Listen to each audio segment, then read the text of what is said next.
Scientists, so come get your everything tonight.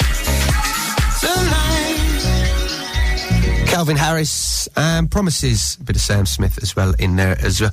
Now, that's called Promises, as promised earlier on the line now, we're going to have a chat with Luke Garrard, who is the manager of Boreham Wood, who have been going rather well in recent times. Hello, a very good morning to you, Luke. Good morning. How are you this morning? I'm very well. Yourself? Yeah, not too bad. You're always up early, up and about early, you footballers, aren't you? Heading to training, etc. Yeah, been in the office obviously the last hour, just sitting here now with my assistant manager and the analyst going over Southport, in fairness. Oh, right, so you're already, you're having a look at it already, ahead of the weekend, which we will talk about that game shortly. No, it's a tough league, that league, the National League, because you've got teams that have either dropped out of the professional, so-called professional leagues, dropped down, and maybe they've still got a budget, or indeed teams that have had investment. How are you finding it in that league? Yeah, I believe it's the most competitive league since we've been in it. I feel like the likes of Chesterfield coming down, Barnet coming down, they join the likes of Orient and Wrexham, and then you look at Salford, the Fields that have got good backing. So for me, I think it's been the most competitive league since we've been in it in our 4 years.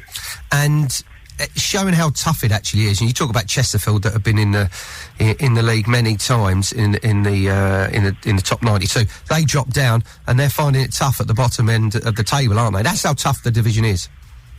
Yeah, I just think that it's an extension of League Two. You look at the personnel that I spoke about prior. Chesterfield have come down, and I think they've got a fantastic squad and a fantastic manager. And I think you see they win their first 3 games and then have not registered a win since. And coming up against the likes of Wrexham, the likes of Orient, the likes of Barnet, ourselves. I just think it's so competitive, and the teams that do dip out of League Two don't naturally just bounce straight back up. Well, no, some of them, they go bang, bang, and they have gone down, further the divisions, Darlington, and a few... York City, a couple of years ago. Stockport, I believe. So, on the back of that then, you had a couple of mixed results, but you seem to have settled back into it. What do you think is the key to that division? But trying to find the balance with the teams that have come down, the teams that have come up with investment. Well, how comes over the last 3-4 years you've been doing so well at Boreham Wood? I just think consistency is key. We run with a very small squad, and I feel that if you can get a consistent 11 out week in, week out, it benefits you.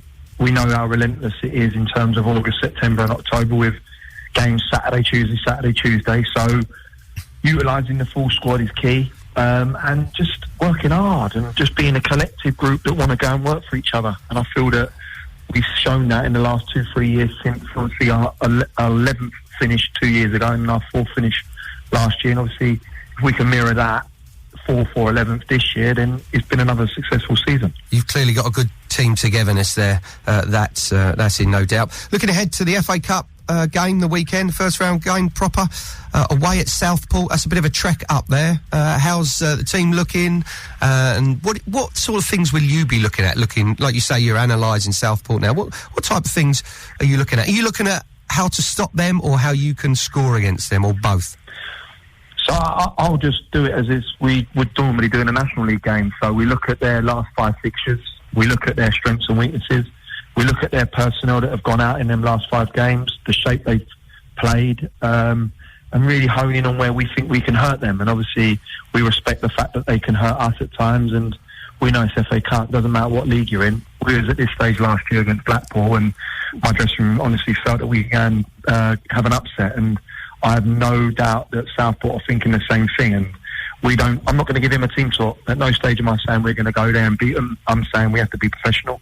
We have to be organised, we have to be well drilled, and we respect the fact that they're still full-time, and they're a good outfit. I've watched their last 5 and I've seen positives in their play that tell me that on a given day they can beat anyone. Absolutely. So, the FA Cup, I mean, that's me as a schoolboy and lots of other people. It's a dream to play in the FA Cup. Have you got any of the squad that have not played in this particular round of the FA Cup? Or how many of them? What's their feelings? How are they feeling about it? Not really. I think we've had a couple that have played in the 3rd round. Obviously, Tom Champ played against Man U for Cambridge, so that experience is massive. the majority of the squad are ones where we had last year anyway, and the boys that we recruited have all played at this game or at this stage of the competition, so they've got a good experience already. I can imagine there's an excitement. Why? Because it's the FA Cup, like you said. You went back to your school years. Yeah. Everyone watches it on the telly with their dads, their uncles, their brothers, and I think it's the most illustrious cup competition in the world. And to have the opportunity to progress as far as we can in it will be very pleasing. I totally agree with you, because you could play at a certain level of the game, but you're playing in the FA Cup, and that's what kind of you dream as of a youngster as well, don't you? Of course, yeah. I've noticed, the tickets to go and watch the game, the adult tickets are just £10 to go and watch an FA Cup game. I mean, and concessions are £6.